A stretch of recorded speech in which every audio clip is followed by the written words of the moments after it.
बिस्मिल्लाहिर्रहमानिर्रहीम। आज जो हम कैसे हैं आप स्टूडेंट्स, ये लेक्चर भी आपको जिस यूनिवर्सिटी लाहौर लिया एम्स कैंपस के तवज्जुह से पेश किया जा रहा है। और आज का हमारा जो मौजू है वो है अब्दुल्ला हुसैन की नावल निगारी का तनकीदी जायज़ा। आपके सामने आपकी वही पुरानी टीचर सादिया कमल साहिबा आपके साथ हैं। ये हैं जी अब्दुल्ला हुसैन, जिन के बारे में आज हमने पढ़ना है, जिनकी नावल निगारी के हवाले से हम बात करेंगे।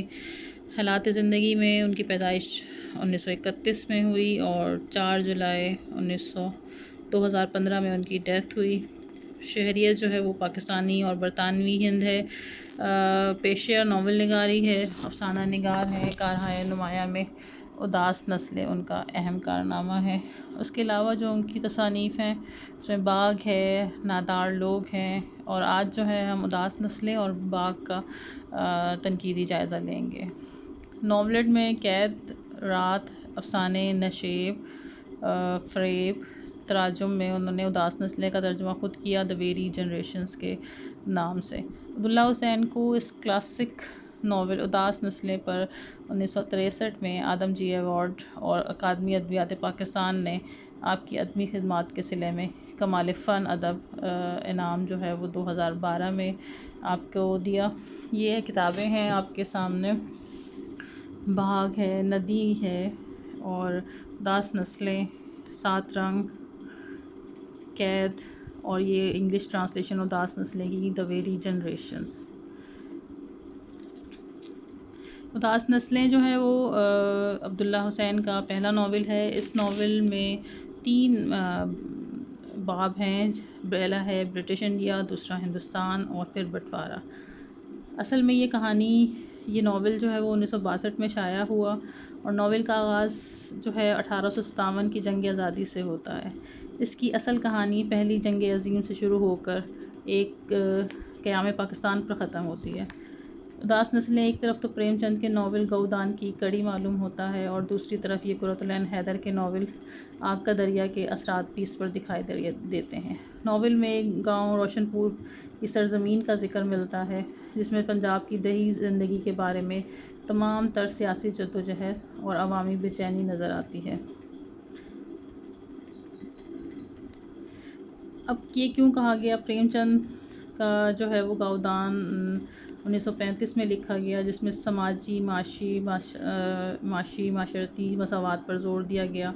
देहातियों के मसाइल बयान किए गए। देहात निगारी प्रेमचंद के यहाँ भी पाई जाती है और उदास नस्लें में अब्दुल्ला हुसैन ने भी हिंदुस्तान के गरीब किसान मज़दूर की ज़िंदगी को तारीख़ के तनाज़ुर में दिखाया है, जिसके तमाम नशेब व फराज नावल में बड़े वजाहत और तजर्बाती ढंग से पेश किए गए हैं।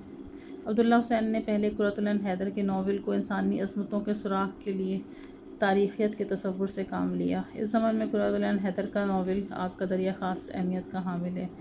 ये नावल भी कुरतुल-ऐन हैदर के नावल के ज़ेर असर ही तख्लीक़ किए गए 2 नावल के बारे में कहा जाता है कि जो कि उदास नस्लें और संगम, जो कि आग के दरिया के फ़ौरन बाद लिखे गए और ये नावल भी उसी के ज़ेर असर लिखे गए। प्रोफेसर शमीम इस बारे में लिखते हैं कि आग का दरिया ने सिर्फ़ उर्दू नावल के कद को नहीं बढ़ाया, बल्कि हमारी तख्लीक़ी सरगर्मियों और पर उस पर असरअंदाज़ होने वाले, जिसमें बड़ी तख्लीक़ हुआ करती है, उसके ज़ेर असर नावल लिखे जाते हैं, वो सब नावल उर्दू अदब के सरमाए में इजाफ़ा है। ख़ाह हम कितनी भी तरदीद कर दें कि आग के दरिया से पहले हमने ये नावल शुरू किया था, लेकिन उस वक्त तक हमने आग का दरिया नहीं पढ़ा था, तो ये नाकाबिल तरदीद सबूत है। इसके बाद फ़ौरन लिखे जाने वाले नावल, जैसे मैंने आपको बताया, एहसन फ़ारूकी का संगम और अब्दुल्ला हुसैन का उदास नस्लें। कुरतुल-ऐन हैदर ने भी जो है इल्ज़ाम लगाया था अब्दुल्ला हुसैन पर कि उन्होंने बहुत से पैराग्राफ्स उनके उसी ततब्बा में लिखे हैं कि जो आग के दरिया में मौजूद हैं। और अब्दुल्ला हुसैन इस बात का इकरार भी करते हैं कि वो आग के दरिया से मुतासिर थे और आग का दरिया में हिंदुस्तान की 2500 साल की तहज़ीब और सकाफ़त का खाका पेश किया गया है। तो उदास नस्लें में 1857 से क़याम पाकिस्तान के वाक़यात। नावल 3 अदवार पर मुश्तमिल है, मैंने आपको पहले बताया। पहला बरतानवी हुकूमत, जबकि ब्रिटिश इंडिया हम इसको कहते हैं। दूसरा जदोजहद आज़ादी, यानी हिंदुस्तान की जदोजहद आज़ादी हिंदुस्तान के उन्वान से है, लेकिन उसमें आज़ादी की जद्दोजहद दिखाई गई। और तीसरा तकसीम हिंद, यानी बंटवारा के उन्वान से है। इसमें आज़ादी बरतानवी हुकूमत में क्या सूरत हाल थी, और फिर जदोजहद आज़ादी में क्या क्या मसाइल का सामना करना पड़ा। तीसरा, जब पाकिस्तान बन गया तो उसके बाद तकसीम हिंद जब हो गया तो उसके बाद किस तरह से लोग पाकिस्तान पहुँचे हिंदुस्तान से, किन किन मसाइल का सामना करना पड़ा, और पाकिस्तान पहुंचकर किन मसाइल का सामना करना पड़ा, उसका ज़िक्र जो है हमें उदास नस्लें में मिलता है। कहानी को थोड़ा सा देख लें कि नवाब रोशन आगा के महल में दावत का अहतमाम होता है। अयाज़ बेग अपने भतीजे नईम के साथ उसमें शिरकत करता है। दावत में सियासी गुफ्तगू होती है और रोशन महल में नईम की मुलाकात अज़रा से होती है। नईम अपने आबाई गांव रोशनपुर चला जाता है पढ़ाई करने के बाद, मतलब अपनी कलकत्ता से अपनी पूरी एजुकेशन कंप्लीट करता है और उसके बाद वो गांव चला जाता है। इतने में क्या होता है कि जंग अज़ीम का आगाज़ हो जाता है। फसल संभालने के दिनों में अंग्रेज़ किसानों को पकड़ पकड़ कर फ़ौज में भर्ती करते हैं। जबरी भर्ती इसमें दिखाई गई है। नईम अपनी पूरी रजामंदी से फ़ौज में भर्ती हो जाता है। ये फ़ौजी मुख्तलिफ़ रास्तों से होकर बेल्जियम पहुंच जाते हैं। नईम के गांव के कई जवान उसके साथ होते हैं। नावल में लड़ाई के तमाम मनाजिर को बड़ी कामयाबी के साथ बयान किया गया है। लड़ाई में नईम का एक बाजू ज़ाया हो जाता है तो वो लकड़ी का बाजू लगवा कर विक्टोरिया क्रॉस जीत कर गाँव वापस आ जाता है। हम देखते हैं गांव पहुंच के नईम सियासत में दिलचस्पी लेता है और दहशत पसंदों के गिरोह में शामिल हो जाता है। वहां उसकी मुलाकात मदन और उसकी बहन शीला से होती है। नईम सियासत की जद में आकर जेल चला जाता है, क्योंकि मेन कैरेक्टर जो है वो नईम ही है जिसकी कहानी बयान की जा रही है। जेल से रिहाई के बाद घरेलू मुखालफत के बावजूद वो और अज़रा शादी कर लेते हैं। अज़रा वफ़ाशवार और बाहिम्मत बीवी है। इस ज़माने में जलियांवाला बाग का हादसा होता है। अज़रा और नईम अमृतसर चले जाते हैं। नईम बाद में अपाहज हो जाता है। अज़रा उसका इलाज डॉक्टर अंसारी से करवाती हैं और अज़रा डॉक्टर अंसारी मज़हब और तहज़ीब पर गुफ्तगू करते हमें दिखाई देते हैं। इस बात से सब मुत्तफ़िक़ हैं कि मज़हब को नाजायज़ तौर पर इस्तेमाल किया जा रहा है, लेकिन नईम ठीक होने के बाद वज़ारत तालीम में अंडर पार्लियामेंट्री सेक्रेटरी बन जाता है। हिंदुस्तान में सियासी हालात ख़राब से ख़राब तब हो रहे हैं। फसादात हो जाते हैं। लोग मजबूरी और बेबसी के आलम में हिजरत करते हैं। रोशन आगा को भी अपने ख़ानदान समेत महल को खैराबाद कहना पड़ता है। नईम को भी दूसरे लोगों के साथ हिजरत के दर्दनाक कर्ब का सामना करना पड़ता है। वो दौरान सफ़र एक बलवाई के हाथों मारा जाता है। अज़रा अपने घर वालों के साथ पाकिस्तान आ जाती है। नईम का छोटा भाई अली, जो तकसीम से पहले शहर में अपनी बीवी आयशा के साथ मिल में मजदूरी करता है, वो सरमायादाराना समाज की जुल्म की चक्की में पिसता है। उसे गांव की ज़िंदगी बहुत याद आती है। वो भी तकसीम हिंद के बाद भूख प्यास कत्ल गारत के दरिया अबूर करके पाकिस्तान पहुंच जाता है। अब्दुल्ला हुसैन का ये नावल तकसीम हिंद के बाद लिखे गए उर्दू नावलों में अहम मकाम रखता है। कुरतुल-ऐन हैदर के नावल आग का दरिया की मानंद इसका प्लाट भी बहुत वसी है। तकनीकी एतबार से उदास नस्लें आग के दरिया के असलूब के ज़ेर असर तहरीर किया गया। यही वजह है कि अब्दुल्ला हुसैन के फ़न व फ़िक्र पर कुरतुल-ऐन के असरात हम नुमाया तौर पर महसूस किए जा सकते हैं। बकौल डॉक्टर फरमान फ़तेहपुरी के रोशन महल की अज़रा, परवेज़ और उसके दोस्त खुद रोशन महल की फ़िज़ा कुरतुल-ऐन हैदर का काफ़ी असर है। ये लोग किरदारों ही की तरह गुफ्तगू करते हैं। इनके जहनी सतह को उनके करीब ले जाने की कोशिश की नज़र आती है हमें इसमें। उदास नस्लें में देहातों शहरों में बदलती हुई समाजी सूरत हाल दिखाई गई है। ये बदलते हुए ज़िंदगी जो तहरीकें चल रही हैं, अब ये देखें इस सब में जब 1800 आज़ादी की जंग स्टार्ट होती है, आज़ादी के काम स्टार्ट होता है, हम देखते हैं कि तो हमें नज़र आता है कि इसमें बहुत सारी तहरीकों का ज़िक्र है। इसमें तकसीम बंगाल का ज़िक्र है, कहते बंगाल का ज़िक्र है, मुस्लिम लीग का क़याम कैसे आया, जलियांवाला बाग का किस्सा, साइमन कमीशन, कर्ज़ के उस दौर में जितने भी अहम वाक़यात हुए हैं उनका ज़िक्र हमें इस नावल के अंदर मिलता है। शहरों और देहातों में बदलती हुई सूरत हाल इसमें दिखाई गई है। बदलती हुई ज़िंदगी हिंदुस्तानी अवाम पर क्या असर छोड़ रही है, और आज़ादी की तहरीक में सबसे ज़्यादा जो लोग मारे जाते हैं वो कौन हैं, और जिनका किसी से पार्टी से कोई ताल्लुक़ नहीं है। अक्सर ऐसे लोग मारे जा रहे थे जिनका किसी पार्टी से कोई ताल्लुक़ नहीं था। एक तरफ रोशन आगा और उनके जैसे कई लोग उसैद के किसान और मज़दूरों की मेहनत पर शाहाना ज़िंदगी बसर करते हैं। इन लोगों ने ना सिर्फ गरीबों का इस्तेहसाल किया, बल्कि अंग्रेज़ हाकिमों को जबरी भर्ती करके सिपाही और नजराने पेश करते थे। दूसरी तरफ आम मज़दूर और किसान थे जो सख्त मुसीबत और अजियत में मुब्तला थे। उन्होंने अपनी सारी ज़िंदगी पेट भर के खाना नहीं खाया और दुनिया की छोटी से छोटी खुशी ना देखी।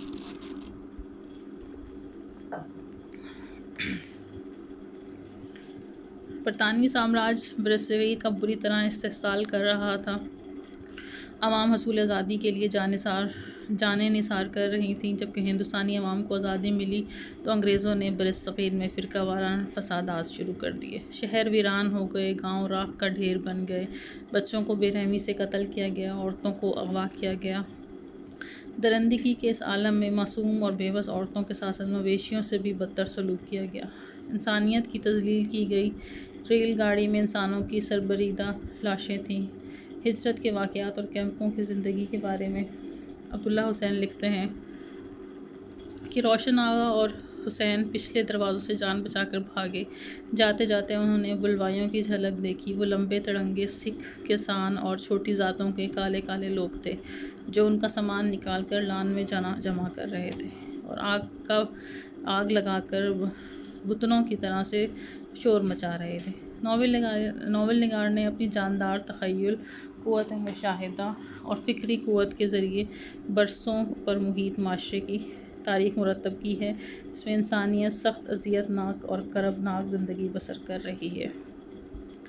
अब्दुल्ला हुसैन ने नावल में ज़्यादातर बयानिया तकनीक के ज़रिए किस्से को बयान किया है। ख़ुसूसन नावल में जिस तरह किरदारों के नावल के शुरू का हिस्सा जिसमें किरदारों की रवैयों की तश्कील होती है, मुकम्मल तौर पर बयानिया का अंदाज़ का हामिल है। नावल के आखिरी हिस्से में जब पुरानी अक़दार मिट रही हैं, तकसीम के अमल ने बड़े पैमाने पर अफरा तफरी को जन्म दिया। इस मौके पर किरदारों के एहसासात को पेश करने के लिए अब्दुल्ला हुसैन ने शऊर की रौ की तकनीक को बरता है। शऊर की रौ की तकनीक हम पहले भी मैं आपको बता चुकी हूँ पिछले कई लेक्चर्स में, आपको उम्मीद है समझ आ गई होगी।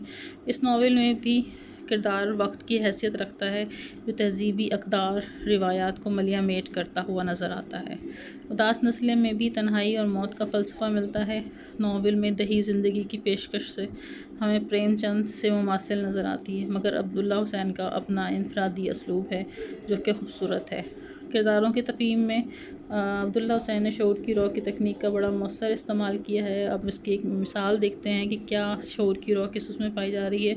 शऊर की रौ में मैं आपको दोबारा बता दूं कि आप माजी और हाल की जो बारे में जब आप ख़ुद कलामी करते हैं, ख़ुद सोचते हैं, दिमाग में कोई चीज़ें आ रही होती हैं तो वो शऊर की रौ में शामिल होते हैं। अब घटा टूप अंधेरा है, वो कुर्सी पर बैठी थी। 27 बरस उसने सोचा, चंद महीने में 28 बरस हो जाएंगे। कितनी अजीब बात है, ये सारा वक्त, सारे अजीम इंसान वक्त बेकार में गुजार गए। मेरी सारी तालीम और तरबियत, ज़िंदगी की आला अक़दार जिनमें यकीन करना मुझे सिखाया गया था, आला दिमाग, आला ज़िंदगी, इन सब बातों के बावजूद आज मैं इस जगह पर आ गई हूँ जहाँ इस सब से अलग होकर अपने मुतालिक सोच रही हूँ। शायद मैं बूढ़ी हो गई हूँ। आज से 28 बरस के बाद मैं कैसी लगूँगी, मुझे क्या गर्ज़, ख़ज़ां का मौसम भी गुज़र गया है। ये अज़रा सोच रही हैं। अज़रा जो नईम की बीवी हैं और जो रोशन आगा की बेटी हैं। नावल में दूसरी जंग अज़ीम के हालात तफसील से बयान किए गए हैं, क्योंकि जब नईम जंग पे जाता है तो वहाँ पर किस किस्म के मसाइल का सामना करना पड़ा है वो हमें इसमें नज़र आते हैं। अंग्रेज़ों की इस जंग में हर जंग अज़ीम में ईंधन पंजाब से लोगों को ज़बरदस्ती फ़ौज में भर्ती किया गया, मतलब वहाँ से फ़राम किया गया। रोशनपुर गांव से ज़बरदस्ती लोगों को जंग पर भेजा गया। नईम और महेंद्र भी इस जंग पे जाते हैं। वो दोनों बातें करते हैं, पर हम यहाँ क्यों हैं, हम किस लिए आए हैं। जनमन अंग्रेज़ों के दुश्मन हैं और अंग्रेज़ हमारे मालिक हैं। बस महिंदर कहता है हमारे मालिक रोशन आगा हैं, मैं इतना जानता हूँ, और अंग्रेज़ रोशन आगा के मालिक हैं, चुनाचे मालिक के लिए लड़ना भी एक तबकाती जबर है। अब देखा जाए तो इस नावल में तीनों तबके दिखाए गए हैं, जिसमें हमारा बर्गर क्लास है, इलियट क्लास है, और जिसमें हमारा मुतवसत तबका है और हमारी लोअर क्लास। तो महिंदर जो है वो लोअर क्लास से ताल्लुक़ रखता है, तो वो नईम दरमियाने तबके से ताल्लुक़ रखता है, और रोशन आगा जो है वो इलियट क्लास से ताल्लुक़ रखता है। तो रोशन आगा की वजह से ये महिंदर कहता है कि हम आप अपने आका के लिए लड़ रहे हैं। अगर देखा जाए तो इस बात को हम तबकाती जबर के ज़ुमरे में भी ले सकते हैं। रोशन आगा की हैसियत मालिक की है, और देहात के किसान जो है वो मजबूर हैं, और वो मजबूर हैं कि वो अपने मालिक का हुक्म माने। अब्दुल्ला हुसैन उर्दू असानवी अदब में नुमायाँ हैसियत के हामिल हैं। अब्दुल्ला हुसैन अगर सिर्फ उदास नस्लें ही लिखते तो उनकी अहमियत हैसियत मदीब मुसल्लम होती, क्योंकि यही नावल आज तक अब्दुल्ला हुसैन की पहचान है। अब्दुल्ला हुसैन का नाम आते ही उदास नस्लें खुद ब खुद जहन में आ जाता है। उदास नस्लें के तज़किरे के साथ ही अब्दुल्ला हुसैन का तज़किरा सामने आ जाता है। हर अदीब अपने माहौल, तख्लीकी मवाद से लेकर अपना अदब का सफ़र तय करता है, और माशरे के तमाम अच्छे बुरे फल अदीब की झोली में गिरते हैं, जिनसे वो अपनी इस्तिताअत के मुताबिक तक़वियत हासिल करता है। इस तमाम में मुसन्निफ़ की माशरती हैसियत बहुत अहमियत की हामिल है। अब्दुल्ला हुसैन मुतवस्सित तबके से ताल्लुक़ रखता है। उन्होंने पंजाब के कल्चर में आँख खोली, उसी की गोद में ज़िंदगी की मंजिलें तय की, लिहाजा उनकी तहरीरों में ये सब बार बार उभरता है। अब्दुल्ला हुसैन ने अपने इर्द गिर्द फैले हुए माशरे से जो कुछ हासिल किया, जो कुछ समझा, अपनी तहरीरों में बयान कर दिया। अब अब्दुल्ला हुसैन ने अपने तबके की नुमाइंदगी में अब्दुल्ला हुसैन ने कोई सताइशी रवैया अख्तियार नहीं किया। अब्दुल्ला हुसैन ने तीनों तबकों को नुमायाँ हैसियत दी, अलबत्ता मुतवसत तबके यानी दरमियाने तबके को दोनों आला और निचले तबके के दरमियान तवाज़ुन की शक्ल में पेश किया। तबकात की सूरत को पेश करते हुए उन्हें तबकात के दरमियान मौजूद कशमकश और उतार चढ़ाव को बेहतरीन अंदाज में पेश किया। जी जनाब, ये था इस हवाले से। इसमें अगर हम देखें प्लॉट कैसा था उदास नस्लें का, तो प्लॉट बहुत अच्छा था, और इसमें कोई ऐसी चीज़ नहीं थी, उसमें रवानी थी, उसमें बहाव था, और बड़ा खूबसूरत तरीके से कहानी आगे बढ़ती है। ज़बान के एतबार से अगर हम इस नावल को देखें तो हम इसमें नज़र आती है सादगी और सलासत नज़र आती है। इसमें हमें मुसज्जा और मुकफ़ा इबारत नहीं मिलती। इसमें आपको मैं एक थोड़ी सी कोटेशन सुना देती हूँ सादगी के हवाले से, कि जब नईम ने अली को नौकरी दिलवाने के लिए शहर लेके जाता है किसी फैक्ट्री में, तो वो क्लर्क से कहता है कि अली की नौकरी के लिए आए हैं। कहते हैं हाँ, क्या उम्र है लौंडे की? 16 साल। उम्र कम है, मैं सब काम कर सकता हूँ, अली ने सादगी से कहा। क्लर्क चश्मा उतार कर उसकी तरफ मुतवज्जा हुआ। फैक्ट्री एक्ट के तहत उसने बात शुरू की। नईम जो ज़ब्त किए खड़ा था आगे बढ़ा और चीख कर बोला, जब मैं 16 साल का था तो उन्होंने मेरे हाथों में संगीन दे दी थी और पकड़कर जंग पर ले गए थे। क्लर्क ने इस गैर मुतवक्का तर्ज अमल से चकरा कर कमर सीधी की और सीधी कुर्सी की पुश्त से टेक लगाकर बैठ गया, और अली को मिल में भर्ती करवा के नईम उसी रोज़ गाँव वापस लौट आया। अब हम ये देखते हैं कि एक तो ज़बान में सादगी है बिल्कुल, और दूसरा किसी भी, हालांकि अली सारी ज़िंदगी गांव में रहा उसकी ज़बान में, और नईम जो कि पढ़ने के लिए कलकत्ता भी गया, उसके अलावा बेल्जियम भी गया, उस सारी सूरत हाल में एक पढ़ा लिखा और एक अनपढ़, सब की ज़बान सादा सिंपल उर्दू है। और चाहे वो कोई क्लर्क है, चाहे कोई देहाती है, चाहे कोई सिख है, सारे किरदार एक ही ज़बान बोलते हैं। बाकी इसमें मैंने पहले भी बताया कि हमें तारीख़ियत नज़र आती है इस नावल के अंदर। तारीख़ियत जैसे कि हमें आग के दरिया में नज़र आती है।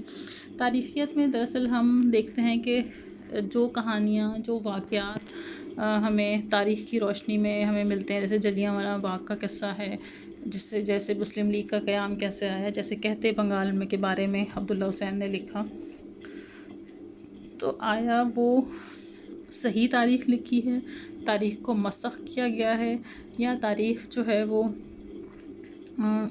क्या किस तरह से पेश की है। तो ये भी एक हमारा एक टॉपिक हो सकता है इस हवाले से, जिसको हम देख सकते हैं तारीखियत की रोशनी में।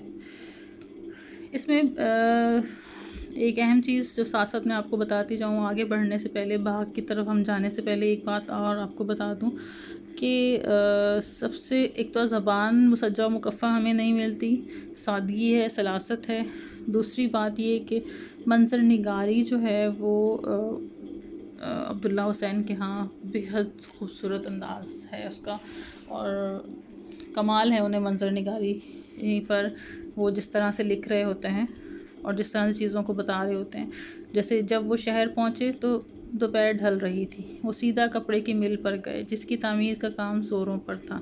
कच्ची दीवारों और फूस की छत वाले आर्जी दफ्तर में बैठा हुआ भर्ती का क्लर्क उधेड़ उम्र और खाकस्तरी रंग का शख्स था, जिसकी ऐनक के फ्रेम के एक तरफ से धागों की मदद से मरम्मत की गई।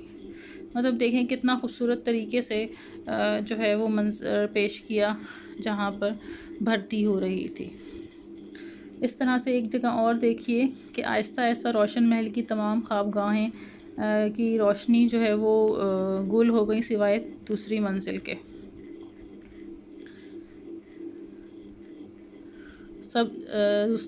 सिवाय दूसरी मंजिल के, जिसमें एक ख्वाबगाह है जिसके सब्ज़ रंग के शीशों के वाले दरीचे हैं, उनमें से फूटती हुई मध्यम रोशनी में यूक्लिस की चोटियां हिल रही थीं। जाड़ों की गैराबाद और रात चारों तरफ फैल चुकी थी। तो ये अब्दुल्ला हुसैन को मंज़र निगारी पर अबूर हासिल है ज़बान की। साथ कहते हैं कि अगर आपने ज़बान सीखनी हो तो अब्दुल्ला हुसैन से सीखिए, और जो कि ज़बान उर्दू ज़बान के माहिर उन्हें कहा जाता है, और उनके नावल पढ़ेंगे तो आपको उर्दू सीखने में भी मदद मिलेगी। अब आते हैं उनके दूसरे नावल भाग की जानिब। ये भाग है जिसका मतलब है शेर, जिसमें ये वर्ड जो है वो अलामत के तौर पे हमारे सामने आता है कि इसमें जो हमारे सामने चीज़ आ रही है वो क्या है। अब्दुल्ला हुसैन का नावल भाग 1945 की हिंदो पाकिस्तान की जंग के पस मंज़र में, 1945 नहीं 1965, सॉरी यहाँ गलती लिखी है, 1945 ठीक कह रहे हैं, कश्मीर वाली जो जंग थी जो कि फ़ौरन हुई, कश्मीर की जाने वाली कार्रवाइयों के पस मंज़र पे लिखा गया है। असद देहाती नौजवान है, इसको थोड़ा कंफर्म कर लीजिएगा। असद एक देहाती नौजवान है जो धमाका मुस्तकिल मरीज़ है, गुमशुदा नहीं है, ये लफ्ज़ गुमशुद है। नामी गांव में एक हकीम रहता है, उस हकीम से दवाई लेने के लिए उसके पास जाता है। हकीम की एक बेटी है जिसका नाम यास्मीन है, वो असद से 5 साल बड़ी है। असद को यास्मीन से इश्क हो जाता है और हकीम साहब के यहाँ पहले से वली अहमद अली मीर हसन मुलाजमत करते हैं। असद भी हकीम साहब की मुलाजमत अख्तियार कर लेता है और एक दिन नामालूम अफराद हकीम साहब का कत्ल कर देते हैं, और पुलिस शक की बिना पर असद को गिरफ़्तार करके थाने ले आती है। असद पुलिस के बाद एजेंटों की ज़रिए फ़ौज के हवाले कर दिया जाता है। फ़ौज इसे कानून के शिकंजे में से आज़ाद करवाने के बदले मकबूजा कश्मीर एक मिशन पर रवाना कर देती है। मिशन मुकम्मल हो जाता है, वापस आके यास्मीन के साथ कुछ वक्त गुजारता है, तो एक रात को असद को दोबारा उठा के लेके जाया जाता है। यास्मीन रोती रह जाती है, वो नहीं जानती कि रात की तारीकी में असद को कहाँ रवाना कर दिया गया है। नावल में ज़ाहिरी तौर पे असद और यास्मीन की दास्तान दिखाई देती है, और ख़ारजी तौर पे मुसन्निफ़ ने थाना कल्चर पाकिस्तानी फ़ौजी आमरीत का जबर दिखाया गया है। पुलिस स्टेशनों पर मुल्ज़िमान पर होने वाले जुल्म ज़्यादती का बड़ा दर्दनाक नक्शा पेश किया गया है, जिसमें पुलिस का तरीक़ा तफ्तीश मनाजिर पढ़ के कारी पर खौफ तारी हो जाता है। इसके बाद पाकिस्तान फ़ौज की आमरीत को भी बेनकाब किया गया है। वो मासूम शहरियों को बग़ैर किसी जुर्म के अपने मकसद की तकमील के लिए जिस तरह चाहें इस्तेमाल कर सकते हैं। भाग एक अलामती नावल है, मैंने आपको पहले ही बताया भाग एक अलामत है, जिसमें शाहरुख एक ऐसी आवाज़ सुनता है जिसमें खौफ हर तरफ देखा जा सकता है, क्योंकि भाग ना आज तक कोई देख सका है, ना ही उसका कोई सबूत है सिवाय आवाज़ के। नावल में भाग की मौजूदगी ख़ास अहमियत की हामिल नहीं, लेकिन भाग को बतौर अलामत इस्तेमाल किया गया है, जिसमें फ़ौजी आमिर अपने इक़्तिदार की बका के लिए कमज़ोर और अमन पसंद अवाम को मुस्तकिल खौफ में मुब्तला रखते हैं। मुसन्निफ़ ने पाकिस्तान में इक़्तिदार के निज़ाम के तज़ाद को उभारा है। एक तरफ तो कश्मीरियों की आज़ादी और खुदमुख्तारी के लिए कोशां हैं, तो दूसरी तरफ अपने शहरियों को उनके हकूक़ से महरूम करके अपने मकासद की तकमील के लिए इस्तेमाल करते हैं। बाग में अब्दुल्ला हुसैन न सिर्फ़ अदीब की समाजी ज़िम्मेदारी को कबूल करते हैं, बल्कि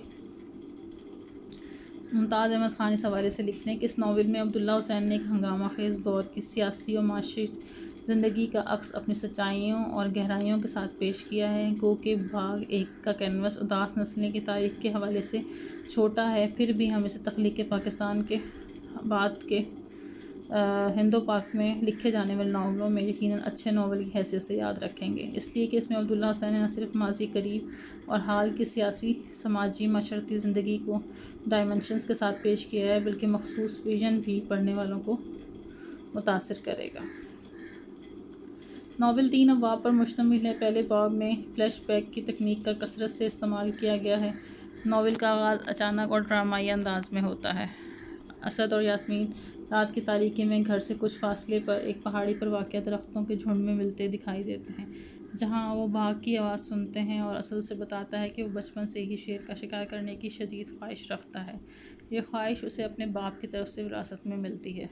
यहीं से नावल में एक तवील फ़्लैशबैक के ज़रिए असद के पस मंज़र में उसके वालिद की वफ़ात, असद के चचा की घर मुंतकिली, सुकून की ज़िंदगी, दौरान तालीम, तैराकी के मुकाबलों में हिस्सा लेने, पुरस्टार्ट बीमारी का शिकार होने, इलाज के लिए मुख्तलिफ़ कोशिशें करने और हकीम आला तबके की रौनक का इजहार करता है। इसके अंदर दहकान, गुमशुद के गरीब किसान जो मेहनत मजदूरी करके अपनी ज़िंदगी बसर करते हैं, जिनकी मेहनत पर बालाई तबके पलते हैं, तवज्जो और मेल जोल के काबिल नहीं। जागीरदारी निज़ाम ख़त्म हो चुका है, मगर जागीरदारी जहनीत ख़त्म नहीं होती, बल्कि जागीरदारी ने सरमायादारी से हाथ मिला लिया है और माशरे में एक नया इस्तेहसाली आला तबका वजूद में आ गया है। असद का हकीम के घर के फ़र्द की हैसियत इख्तियार करना इस असद के तबके की तब्दीली है। अब से मतब में और घर के अंदर आने जाने में की आज़ादी थी। घर के काम के लिए यास्मीन ने एक दहकान औरत की मदद लेती थी। असद ने अपना खाना भी हकीम के घर से लेना शुरू कर दिया था। अब वो एक मरीज़ की हैसियत से नहीं, बल्कि किसी हद तक मालिकाना एहसास के साथ मतब के अंदर घूमता फिरता नज़र आता है। हर तबके की अपनी नफ्सियात होती है। तबके की तब्दीली एहसास और किरदार पर मनफी असरात मरतब करते हैं। अब्दुल्ला हुसैन ने भी असद पर तबके की तब्दीली के असरात दिखाए हैं कि वह अपने ही साथ काम करने वालों से फ़ासला महसूस करने लगा। हकीम साहब के अल्फाज कि उनसे ज़्यादा मेल जोल नहीं रखना चाहिए अपना असर दिखाता है। असद के अंदर भी एक मुख्तलिफ जज्बा पैदा होता है। बाग अब्दुल्ला हुसैन का दूसरा नावल है जो उदास नस्ली की अशात के 18 साल बाद मंजर आम पर आया। इस नावल में उदास नस्ली की निस्बत एक मुख्तलिफ और मुनफरिद असलूब को बरोए कार लाया गया है, जो नावल में किरदारों की तन्हाई, नॉस्टैल्जिया और बेकली नुमाया मौज़ूआत हैं। ये नावल हम देखते हैं, भाग जो है ये भी एक बड़ा नावल है, लेकिन इसका जो एरिया है या इसकी जो चीज़ें हैं वो उदास नस्लें की तरह से ज़्यादा मौज़ूआत पर फैली हुई हमें दिखाई नहीं देती। बाग में भी ज़बान का इस्तेमाल बहुत सादगी पाई जाती है, सलासत पाई जाती है, और बाग भी उर्दू अदब का एक आला नावल में इसका हम शुमार करते हैं। आपसे दोबारा मैं आपसे बात कह रही हूँ, गुजारिश कर रही हूँ, आपने इस नावल को मैंने आपको सॉफ्ट में भेज दिया है, आपने ज़रूर पढ़ना है। और इसमें बाग के हवाले से 1945 नहीं 1948 में, जब हमारी पाकिस्तान बनने के फ़ौरन बाद ही जंग हुई थी कश्मीर के हवाले से, तो उसके पस मंज़र में ये लिखा गया। तो ये थोड़ी सी जो गलती थी है टाइपिंग की, तो इसको इग्नोर कर दीजिएगा। और नेक्स्ट लेक्चर तक के लिए मुझे इजाज़त दीजिए। अपना बहुत सारा ख्याल रखिएगा। शुक्रिया। अल्लाह हाफ़िज़।